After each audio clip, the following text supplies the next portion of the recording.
corresponde con absoluta franqueza y fraternidad agradecer la generosa invitación de la Escuela Judicial en la persona de su director, de nuestro amigo Arión Mazukevich, y desde luego también a la Facultad de Derecho, a la Facultad de la Universidad Federal de Paraná, en la persona también de nuestro querido amigo Sidney Mallado. Efectivamente, el tema que nos convoca es de la personería laboral del empleador a los efectos procesales. Creo que es una de las preocupaciones, así nos han transmitido, básicas que genera la adopción del Código de Procedimiento Civil y los efectos que puede tener en lo laboral. Sin embargo, hay que advertir una cuestión que me parece de índole general, que es extremadamente importante, porque el tema de nuestra exposición tiene que ver con aspectos sustanciales, sustantivos del derecho del trabajo, que es el concepto de empleador. Ese es el punto, lo fundamental. Quiero decirles además que tenía y va a quedar para quien le interese el PowerPoint, pero bueno, problemas... allí apareció, bueno, allí apareció el PowerPoint. Perfecto. Lo tienen allí entonces. Pero les decía que el tema realmente sustantivo es el concepto de empleador. En realidad, en los cursos de Derecho del Trabajo, el concepto de empleador y el concepto de trabajador se estudian como partes de un contrato. Las partes del contrato de trabajo es el trabajador y el empleador. Ahora, enfocar la figura del empleador como simple parte de un contrato es empobrecer el debate, la discusión, el estudio. En realidad, es sí el componente de una relación bilateral de derecho privado, pero enfocarlo desde ese punto de vista le resta la dimensión social y económica que tiene el empleador.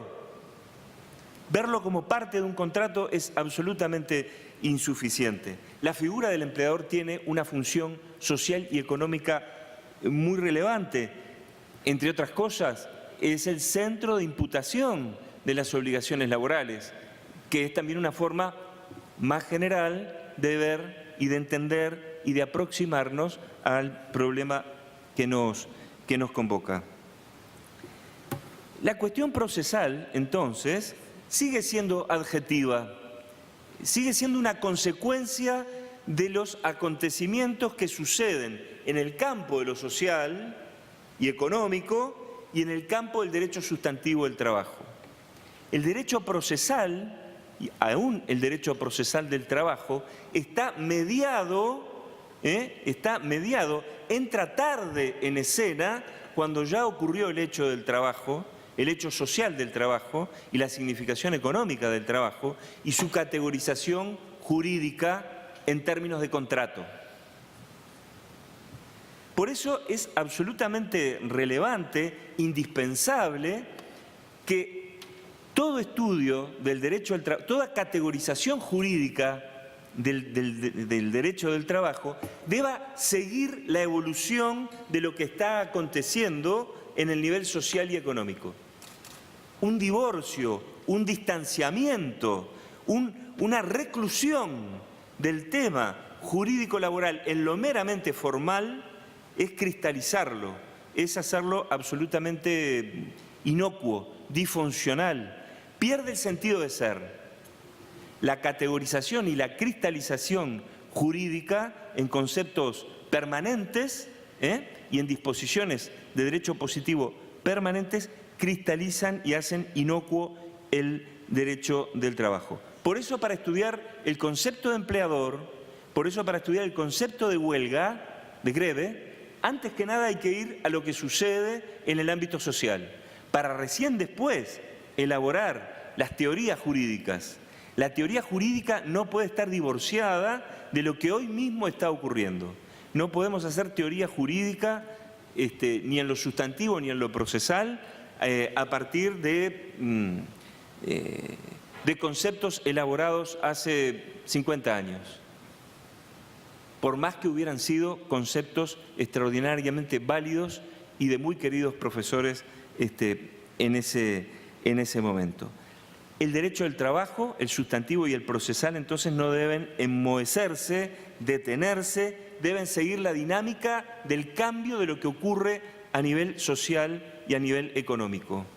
Deben seguir el derrotero del conflicto social, porque el derecho del trabajo es una respuesta al conflicto.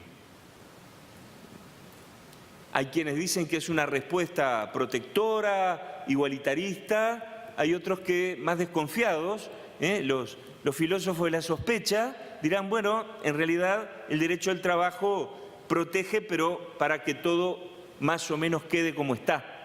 No sé si se comprende. ¿Sí? Bueno, son distintas concepciones. Lo cierto es que el derecho del trabajo, diríamos, tiene su origen no en la norma jurídica, sino en el conflicto. Y cómo evoluciona el conflicto es el dato esencial para categorizar luego jurídicamente los fenómenos. La propuesta que ven ustedes allí en la pantalla es en base a 3 puntos más unas conclusiones. El primero, han hablado sobradamente y muy bien, además, los queridos colegas que me precedieron, el profesor Jorge Rosenbaum, el profesor Héctor Babase. Por lo tanto, solo restaría decir que la reforma laboral, digamos, el proceso laboral autónomo adoptado en el año 2009 está en el marco de unas políticas laborales y sociales, si me permiten la simplificación, progresistas, inauguradas en el año 2005 con un cambio de gobierno muy importante en el Uruguay, que deja atrás gobiernos de partidos tradicionales para alcanzar el gobierno una coalición de izquierdas, que, como ustedes imaginarán, muy cercana históricamente y por lazos de todo tipo con el movimiento sindical, si bien el movimiento sindical no responde exactamente al partido político. Pero del 2005 al 2010 se concentra lo más importante, diría yo, de la reforma laboral uruguaya. Los gobiernos progresistas siguen, ustedes conocen seguramente, es muy mediático el presidente Mujica, que fue el segundo presidente progresista, ahora se ha vuelto a la presidencia del doctor Vázquez, pero diríamos, de estos 3 gobiernos, la reforma laboral importante es del 2005 al 2010. Allí es que se adopta el proceso laboral autónomo de que hablaron nuestros colegas. Un proceso laboral autónomo que se adopta no sin resistencias, no sin fuertes resistencias, como bien dijeron mis colegas. Fuertes resistencias en el plano dogmático por los procesalistas, también, como muy bien señaló el profesor Rosenbaum, también hacia adentro de la propia escuela uruguaya de Derecho del Trabajo aparecieron voces disidentes, que, si a mí me permiten la expresión, asumo la responsabilidad también, voces que no, diríamos, acompañaron el cambio sustantivo de crear un proceso laboral autónomo. Preferían ciertos retoques técnicos al Código General del Proceso y no la aventura realmente importante, realmente transformadora, de generar un código, unas normas que consagraran un proceso laboral autónomo. Hubo resistencias también corporativas, como señaló el profesor Rosenbaum, y hubo también una resistencia en el plano de la concepción de la igualdad jurídica que trae esta ley procesal. Una igualdad jurídica en términos materiales, en términos de desigualdad compensatoria. Idea o propuesta que no entendió o que no compartió la Suprema Corte de Justicia cuando declaró inconstitucionales algunos de las disposiciones que recién mencionaba el profesor Babase. Ahora, no obstante, tenemos la ley procesal laboral, son 30 y pocos artículos nada más, pero tocan aspectos fundamentales de la forma de dirimir los conflictos individuales de trabajo en el Uruguay. No olvidemos subrayar, lo que también ya quedó dicho, que los conflictos colectivos no son, diríamos, sustanciados procesalmente. La ley procesal uruguaya no le da competencia a los jueces laborales para intervenir en conflictos colectivos. Los conflictos colectivos se dirimen a través de conciliación y mediación en el Ministerio de Trabajo. La Justicia de Trabajo tiene competencia solo en materia de conflictos individuales de trabajo. El segundo capítulo que vamos a abordar tiene que ver con un aspecto de dogmática jurídica. ¿Cómo se determina o los problemas existentes en torno a la determinación de la figura del empleador y cuáles son las respuestas del ordenamiento jurídico? El tema, reitero, tiene que ver con un gran problema, que es el concepto mismo de empleador. No perdamos de vista eso. Lo primero que hay que decir es que la ley procesal uruguaya nada dice al respecto. No hay una disposición legal de tipo general en la ley procesal laboral que defina desde el punto de vista procesal al sujeto empleador. No hay previsión general de carácter legal entonces. Ahora, el tema no es menor, es muy importante en lo sustantivo, ¿verdad?, de determinar la figura del empleador, porque justamente lo que se está abandonando progresivamente es la figura típica del empleador. El empleador, diríamos, en épocas de fordismo, empleador único, trabajo en el local del empresario, con un horario fixo, ¿está bien? Esa figura no ha desaparecido, pero en algunos sectores ha dejado de ser hegemónica. Aparece una creciente complejidad en la figura del empleador. Y eso es muy importante. Porque el trabajador sí es libre para contratar su energía de trabajo. Pero es libre, pero tiene una necesidad de ser contratado, y cuando es contratado se somete a un sistema de subordinación jurídica y de subordinación económica. Por lo tanto, es clave determinar quién es el responsable. ¿Quién es el responsable de ese trabajo? ¿Quién lo dirige? ¿Quién se beneficia de ese trabajo?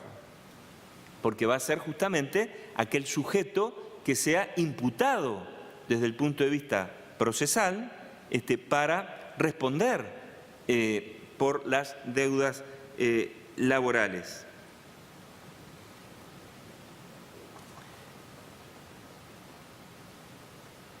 La OIT misma se ha ocupado del tema de la determinación del sujeto empleador.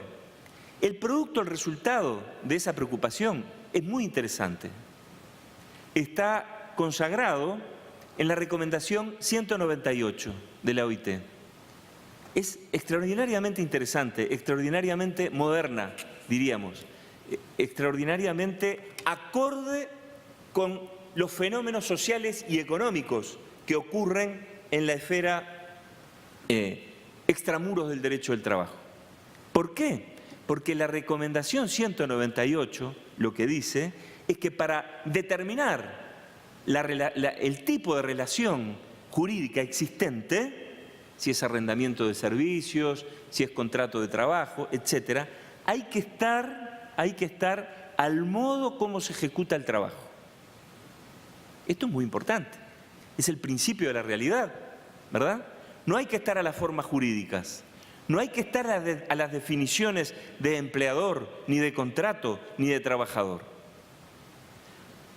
Para categorizar jurídicamente, dice la recomendación 198, no hay que recluirse en la formalidad jurídica, hay que ir fuera, hay que ir a lo social, hay que ir al fenómeno del trabajo. ¿Cómo se trabaja? ¿Cómo se trabaja? ¿Cómo se ejecuta el trabajo? Ese es el punto. En lo previo hay un documento muy interesante de la OIT que sirvió de base para esta recomendación 198, en que este documento se hace 3 preguntas básicas que figuran allí en la pantalla. 3 preguntas básicas. ¿Quién es mi empleador? Una pregunta que no podríamos haber hecho en los años 50, en la época del Fordismo. Mi empleador es el titular del establecimiento donde yo marco la tarjeta, no sé cómo se dice, marco el reloj para ingresar. Es muy fácil quién es mi empleador en la época del Fordismo. Hoy por hoy corresponde hacernos la pregunta, ¿quién es mi empleador?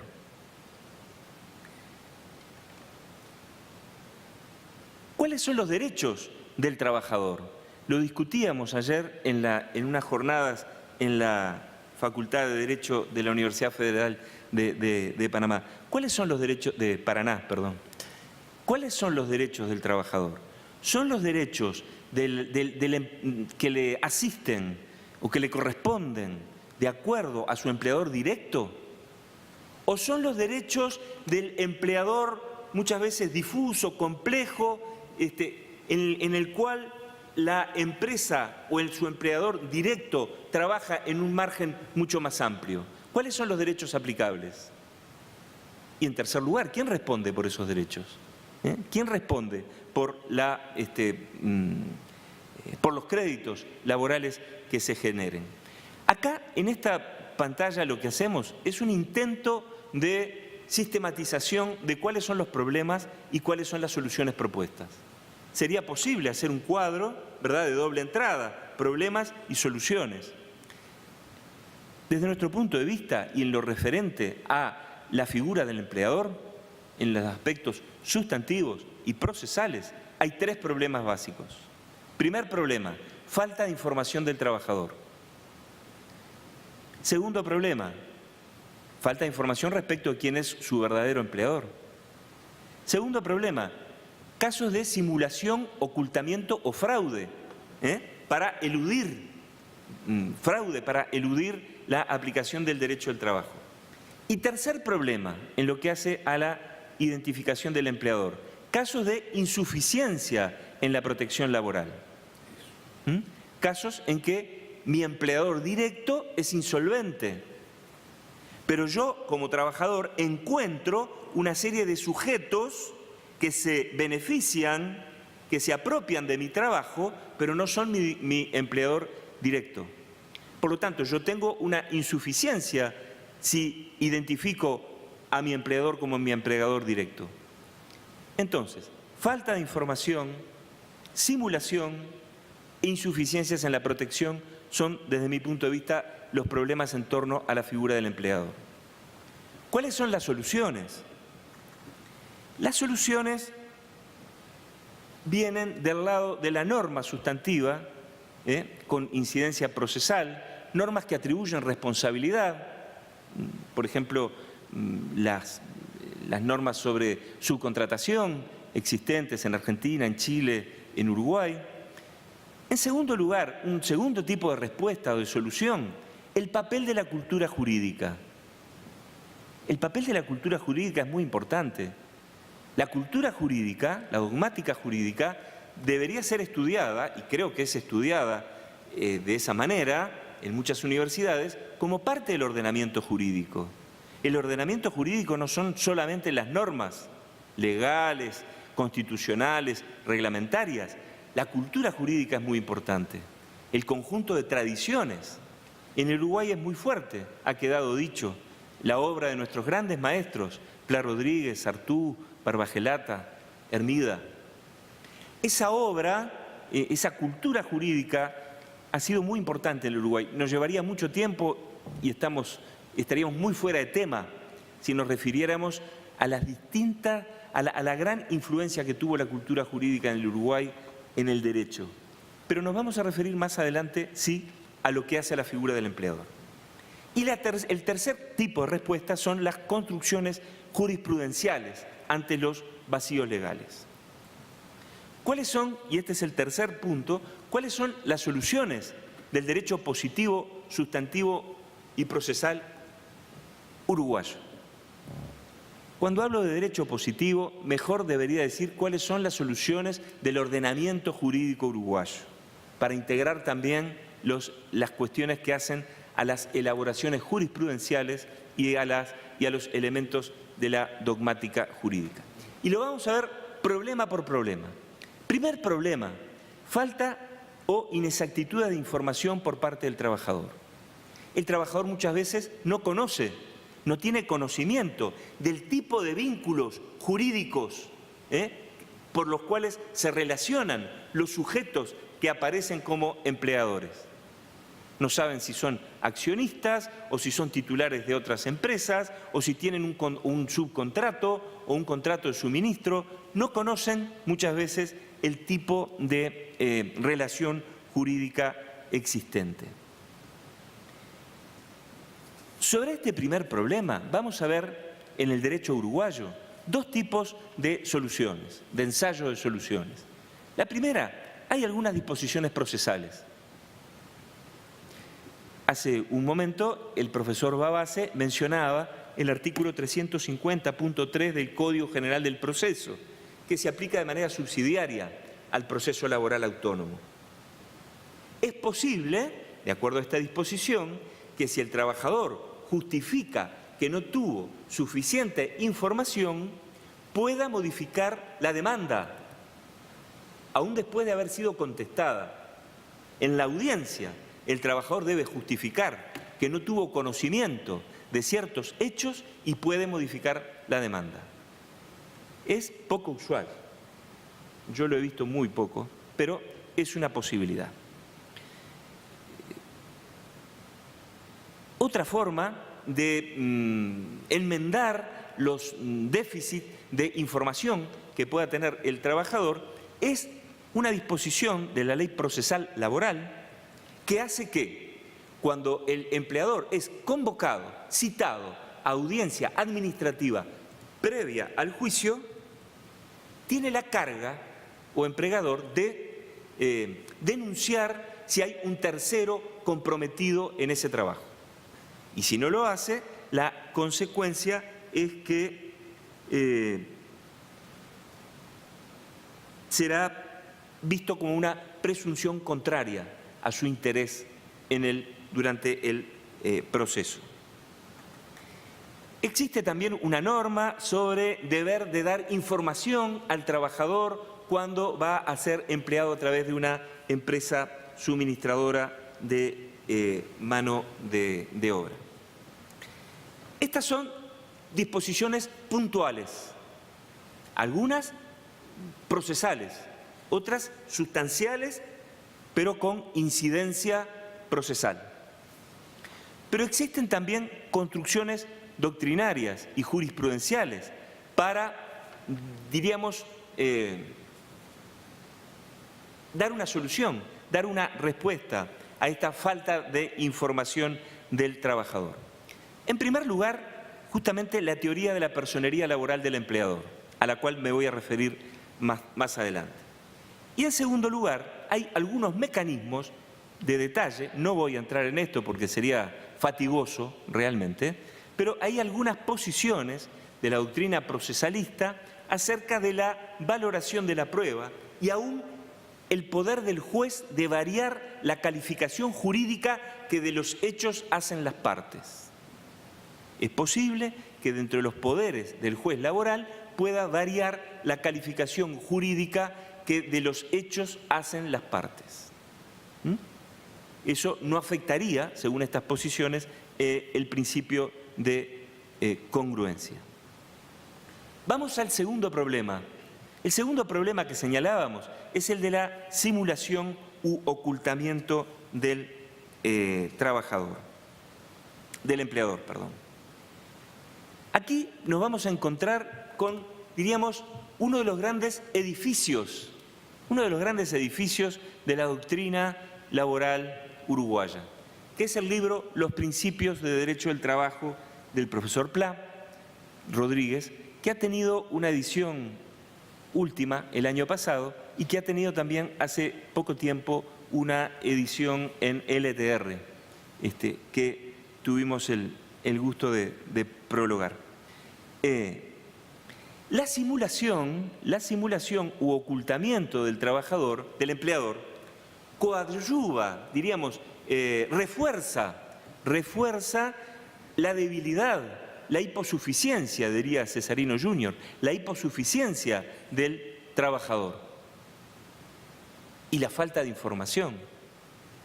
O sea, el empleador dispone de una serie de formas jurídicas a través de las cuales puede servirse para reforzar su poder económico y social, que se transmuta en poder jurídico para imponer órdenes y poder jurídico también para manejar formas jurídicas a su favor. ¿Se comprende? ¿Sí?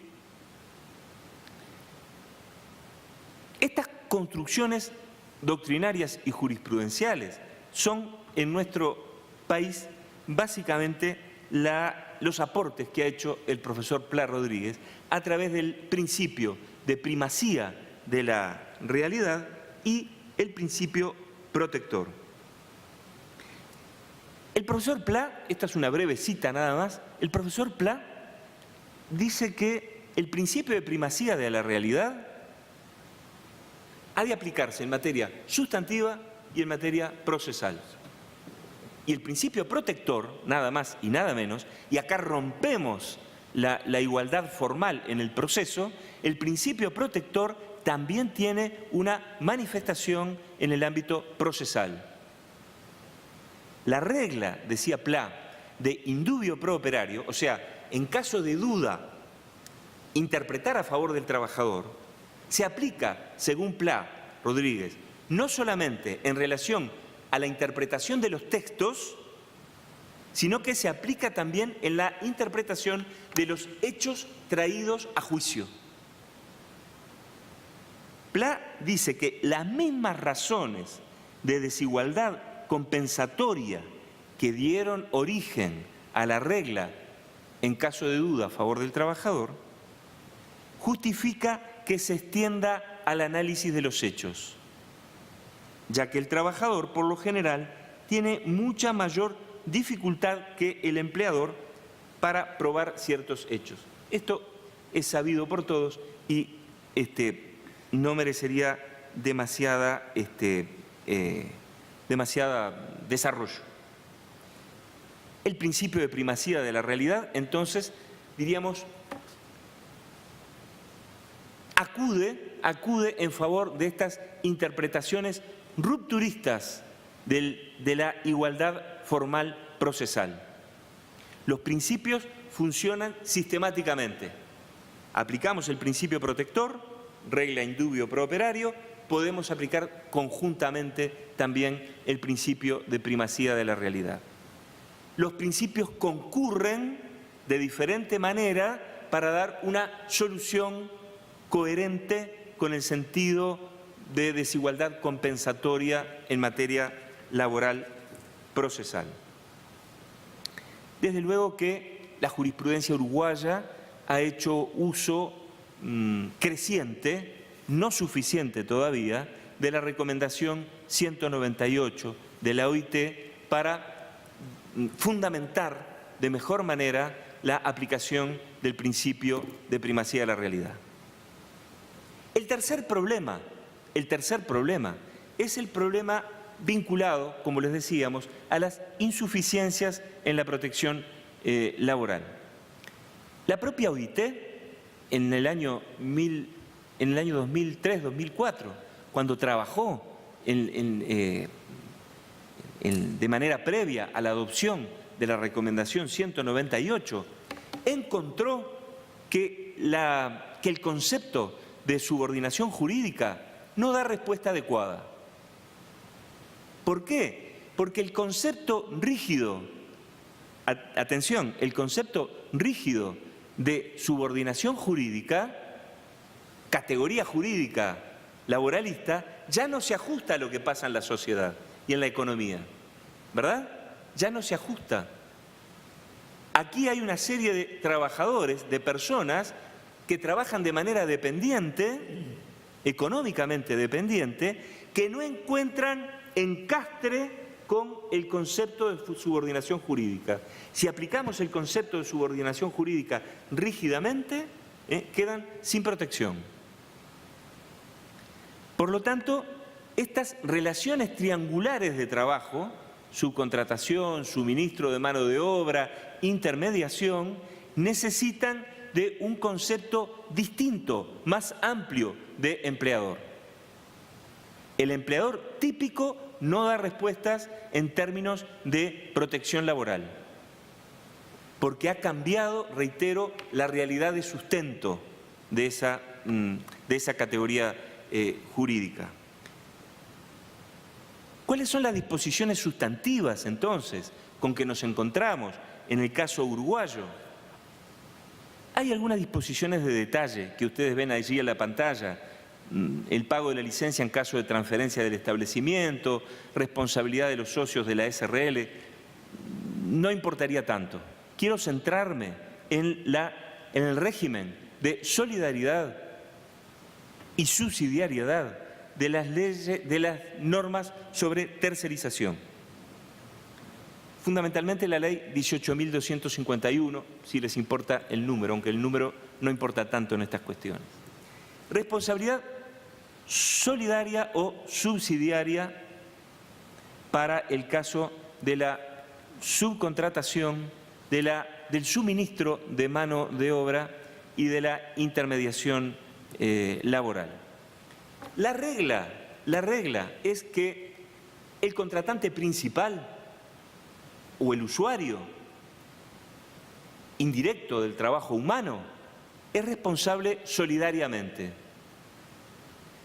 salvo que hubiera efectuado controles a la empresa subcontratista, a la empresa suministradora, que hubiera controlado que esas empresas, esas relaciones triangulares, hubieran cumplido efectivamente con los pagos salariales, previsionales, accidentes de trabajo, etc.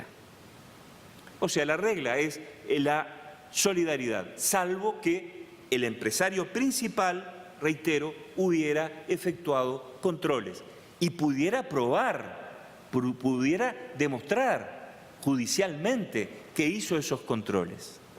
Si hizo esos controles, su responsabilidad será de tipo subsidiario. Claro, puede volver a ser solidaria si el responsable subsidiario es un insolvente, pero eso es otra cosa. ¿Queda claro? Aquí hay una respuesta, entonces, del ordenamiento jurídico uruguayo a relaciones jurídicas de tipo sustantivo, pero que tienen efecto, que duda cabe, en lo procesal. Pero hay también construcciones doctrinarias y jurisprudenciales. Hay dos, básicamente, sobre las cuales también en estos últimos 2 días trabajamos en la Facultad de Derecho. Son el conjunto económico y el empleador complejo. No hay ninguna, absolutamente ninguna, disposición del derecho positivo laboral que defina el conjunto económico, siquiera que lo conciba, ni el empleador complejo. Son construcciones, diríamos, doctrinarias y jurisprudenciales. Por lo tanto, son concepciones, diríamos, muy plásticas, muy dinámicas, están como en movimiento, no hay una definición. Los jueces la emplean para dar solución en clave de proteger al trabajador, de protección laboral. ¿Recuerdan? El tercer problema, protección insuficiente, respuesta, empleador complejo y conjunto económico. El conjunto económico puede estar integrado por personas físicas o personas jurídicas. aparentemente son independientes, pero se encuentran entrelazadas. Hay un poder económico único que dirige el conjunto. Ese poder económico único puede ser una persona física, puede ser una persona jurídica o puede radicar en el conjunto mismo el poder económico que dirige la actividad de las distintas empresas. El trabajador se inserta en una de esas empresas, ¿verdad? Pero desde el punto de vista sustantivo y procesal, el conjunto de las empresas, el conjunto económico, si se dan los supuestos del conjunto económico, es responsable desde el punto de vista solidario. Una construcción, diríamos, de tipo jurisprudencial. Allí en la pantalla tienen algunos de los indicios que la jurisprudencia uruguaya tiene en cuenta a los efectos de determinar cuándo estamos ante un conjunto económico.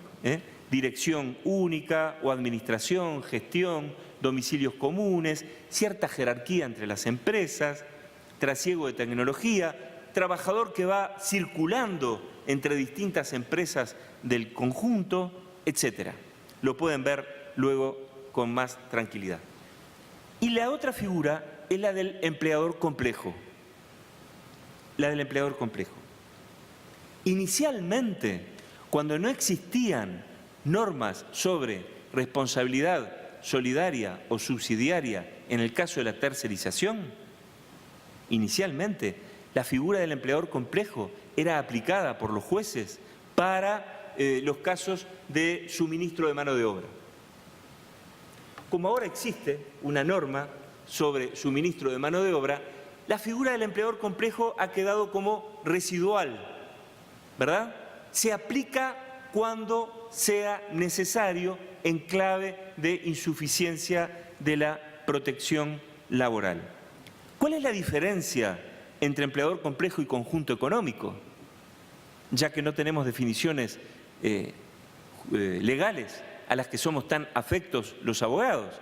Bueno, la diferencia radica en cómo funciona el conjunto económico y cómo funciona el empleador complejo. Aquí, en el empleador complejo, el conjunto de empresas se benefician del trabajo humano en su conjunto, pero no tienen una relación de dependencia entre sí.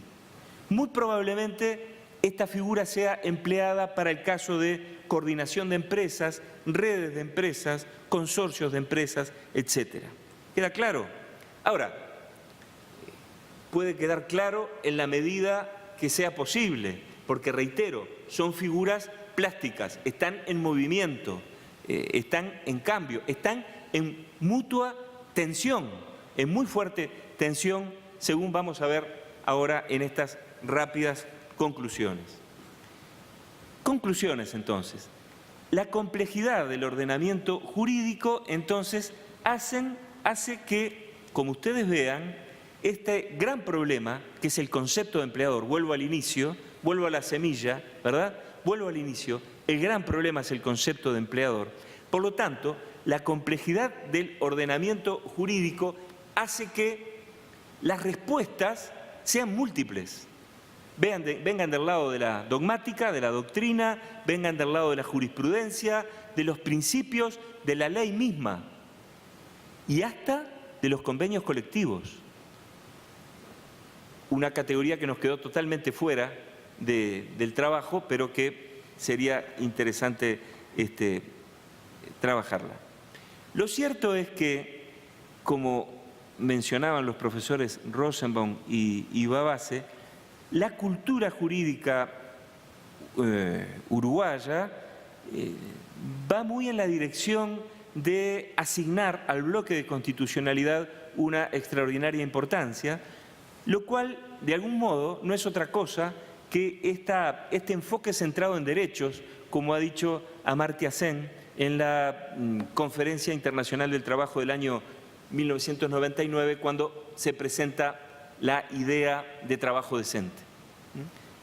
La idea del enfoque centrado en derechos, diríamos, es transversal a todo el derecho del trabajo uruguayo.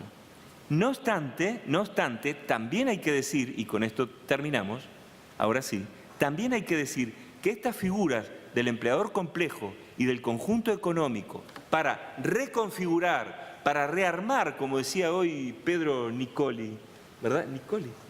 Nicoli. Para rearmar, para reconfigurar la figura del empleador, están en fuerte tensión. No hay, diríamos, unanimidad en la jurisprudencia, ni hay tampoco unanimidad en la doctrina, si bien podemos decir que las figuras más representativas de la doctrina uruguaya tienen total afinidad, lo pudimos ver en la exposición de mis colegas y amigos de hoy, tienen total afinidad y han sido contribuyentes a la edificación y al fortalecimiento de estas formas de dar mejor protección al trabajador frente al desvanecimiento, no sé cómo se dice en portugués, desvanecimiento, ¿eh? Todo lo sólido se desvanece en el aire, decía una frase de... ¿Desmancha? Todo lo sólido se desmancha. Todo lo sólido se desmancha en el aire, es el título de un libro lindísimo de Marshall Berman, tomando una frase de Marx. Todo lo sólido, bueno, si todo lo sólido se desmancha en el aire, la figura del empregador también.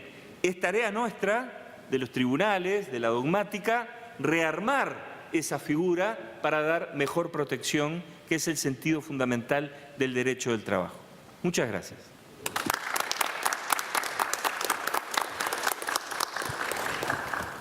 Queria agradecer ao professor Hugo Barreto pela brilhante exposição, que de fato contribui muito para a nossa reflexão, trazendo vários aspectos importantes e que fazem uma conexão muito interessante com o nosso dia a dia, com o nosso processo, com a nossa realidade. Destacando alguns aspectos, essa necessidade de resposta do direito processual ao conflito e não podendo deixar de considerar a realidade aonde ele está sendo aplicado, né? a realidade das relações laborais, o âmbito social, como qualquer doutrina e análise do direito deve fazer. É interessante destacar também a questão dessa realidade do empregador, né, que também nos afeta, e das possibilidades de resposta, né, do direito substancial, do direito da cultura jurídica, doutrina e da construção jurisprudencial às necessidades e à realidade. E é interessante e importante destacar, principalmente em relação à abordagem que o professor fez no que tange a simulação ou ocultação do empregador, da resposta que foi obtida no Uruguai a essa realidade, né, uma vez que no direito material uruguaio não existe o que existe no Brasil no artigo 2º, parágrafo 2º da CLT, que fala em grupo econômico. Tá? Então, a resposta foi dada na mesma linha do que o direito material nosso possui, né? A partir de uma construção doutrinária e jurisprudencial. E é interessante isso porque, na verdade, o artigo 2º, parágrafo 2º, já não se mostra tão suficiente para dar respostas no Brasil às dificuldades que nós temos. Então,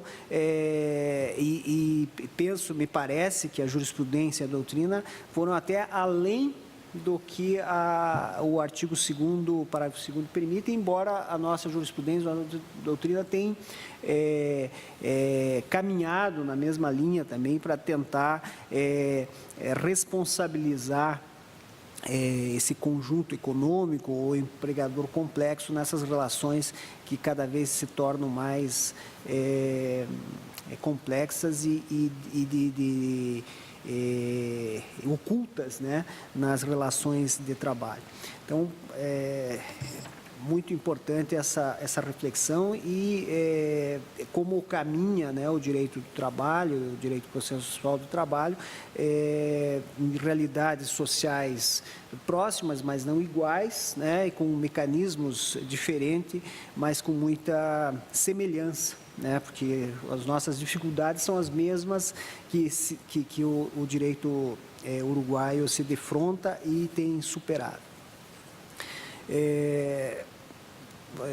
Parabenizo e agradeço mais uma vez o professor. Creio que podemos abrir para o debate agora, né, para se alguém, estamos aí a 17h28, no prazo final, mas eu acredito que ainda é possível mais um tempinho aí para que a gente possa tentar abrir algum diálogo em relação a esse tema tão relevante. Então, se alguém da nossa Leonardo Vandelli, por favor, está com a palavra. Primeiro, eu gostaria de dizer que é praticamente um luxo poder assistir a um painel dessa magnitude com os professores da Universidade da República, que já de muito significam para nós no Brasil um exemplo de dedicação e rigor dogmático, de busca de uma consistência no labor dogmático, a despeito da pluralidade de posições, das divergências, mas construindo isso com um grau de consistência que para nós é um exemplo ainda a alcançar. O Brasil, na sua imensidão, tem essa tendência a carnavalizar tudo que se toca, e essa consistência e sabedoria com que já de muitos anos os laboralistas uruguaios cultivam a sua disciplina, para nós é realmente um grande exemplo. Gostaria de fazer aqui uma colocação que, num primeiro momento, vai a favor do argumento da autonomia do processo do trabalho, mas, no segundo momento, coloca talvez queira colocar um grão de sal nessa discussão. E, curiosamente, as duas partes do argumento eu vou buscar no mesmo autor, que nos é muito presente aqui, o professor da Universidade Federal do Paraná, já esteve nessa sala, o professor Luiz Guilherme Marinoni, que em todos os seus livros, praticamente, muitos dos seus textos, começa afirmando a sua concepção de direito processual a partir da invocação de um mito fundante do processo no Estado moderno, que seria a supressão da autotutela. E, a partir dessa supressão da autotutela, o Estado angariaria o dever de outorgar aos sujeitos cuja autotutela é suprimida a possibilidade de obter, pela via do processo, aquilo que o direito material lhe concede. É interessante porque este mito fundante da autotutela, quando olhamos para o direito do trabalho e para o processo do trabalho, é algo que está em estado de profunda inaplicabilidade. Você não vê o empregador entrando com uma ação para pedir para descontar um dia de salário do trabalhador, você não vê o empregador entrando com uma ação para pedir que o juiz o autorize a não pagar integralmente o reajuste salarial previsto, ou você não vê o empregador, salvo situações excepcionais em que é retirado o direito potestativo de resilição, entrar com uma ação como condição necessária de dissolução do contrato de trabalho. O empregador exerce a sua tutela e, notadamente, o direito processual do trabalho nada mais é do que a reação do trabalhador ao exercício da autotutela pelo empregador. E isso me parece que é uma característica marcante do direito processual do trabalho, que muito o distancia as suas condições das situações gerais do processo. Esse seria um argumento a mais em favor dessa autonomia do processo do trabalho. Mas, por outro lado, eu gostaria de agregar um outro argumento do mesmo autor, que complexifica um pouco essa afirmação.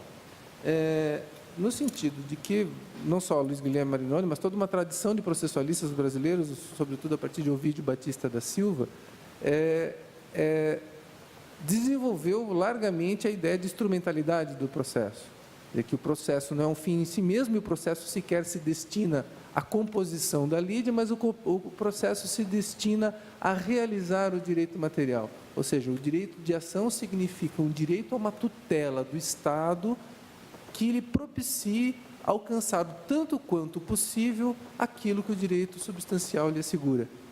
E, portanto, o direito processual deve buscar todas as técnicas processuais adaptadas a cada circunstância particular do direito substancial, de modo a realizar da melhor maneira possível esta tarefa de alcançar a efetividade do processo. Essa visão do processo, assim, coloca a reivindicação de autonomia do direito do trabalho em nome desta efetividade do direito do trabalho, cujas características todos conhecemos, não como uma reivindicação de um direito processual do trabalho autônomo, mas sim de um direito processual do trabalho que realize aquilo que nada mais é do que a missão de todo o processo judicial. Ou seja, a missão de realizar o direito material nas suas particularidades e, portanto, de construir as técnicas processuais necessárias a atingir essa missão. Me parece que isso coloca a reivindicação de autonomia do processo como algo um tanto relativizado, no sentido de que não se...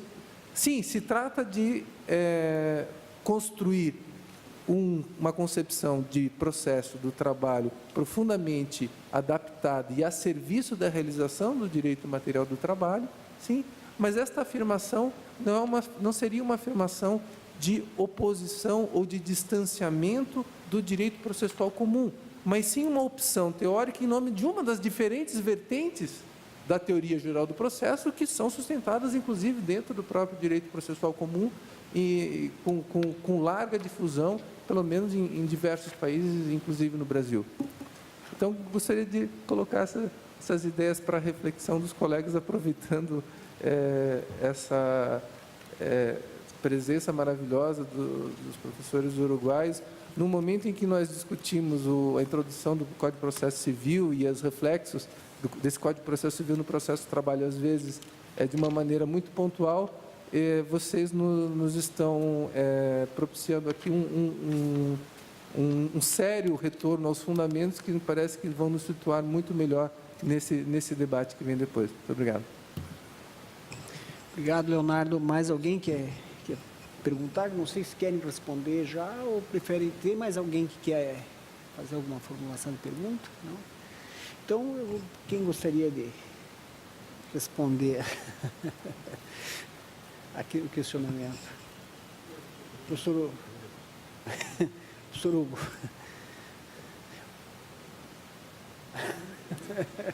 Bueno, los dos vamos a hablar seguramente. Sí. Dale, sí. No, sobre el primero de los aspectos que señalabas, parece una tesis un poco jovesiana, en el sentido de que, bueno, es todos contra todos hasta que llega el Estado y ordena. Pero en realidad no lo he leído a ese autor brasileño, simplemente la referencia que tú haces, ¿verdad? De ser así, sería para las ideas, diríamos, en clave autonómica, respecto de lo que es la labor del Estado, del intervencionismo del Estado y la heteronomía, o sea, para el derecho del trabajo, fundamentalmente en su faz colectiva, sería una posición, diríamos, un tanto alejada de lo que puede ser un funcionamiento, si se me permite, y no le adjudico ninguna intención al autor que tú dices, pero dicho así, aparece como una concepción poco pluralista en el sentido que adjudica y confía en el Estado la absoluta resolución de los conflictos, cuando en realidad en materia laboral la tensión la tensión social es positiva, porque es expresión del pluralismo, es expresión de los distintos intereses en juego. Y la absorción por parte del Estado de la totalidad de los conflictos para una resolución únicamente estatal, confiar exclusivamente en el Estado para la resolución de los conflictos, no parece una vía positiva en clave de emancipación social y de progreso social. Muy probablemente el Estado resuelva de acuerdo a la propia composición interna que tenga el Estado desde el punto de vista político y demás. Por lo tanto, la resolución única, no sé si interpreto bien, pero me surge la reflexión, a partir de lo que tú dices, de que una posición de ese tipo, reitero, un tanto jovesiana, parecería que deja poco campo a la aplicación, diríamos, de la, reitero, saludable expresión del pluralismo social a través del conflicto. Claro, el conflicto enmarcado dentro de cierta razonabilidad, ¿verdad? Pero tiendo a pensar que aquellas posiciones que ven en el conflicto una patología social son extremadamente conservadoras. Entonces me surge esa reflexión, no sé si se corresponde con lo que el autor que tú citas quiso expresar, pero sí me surge esa reflexión.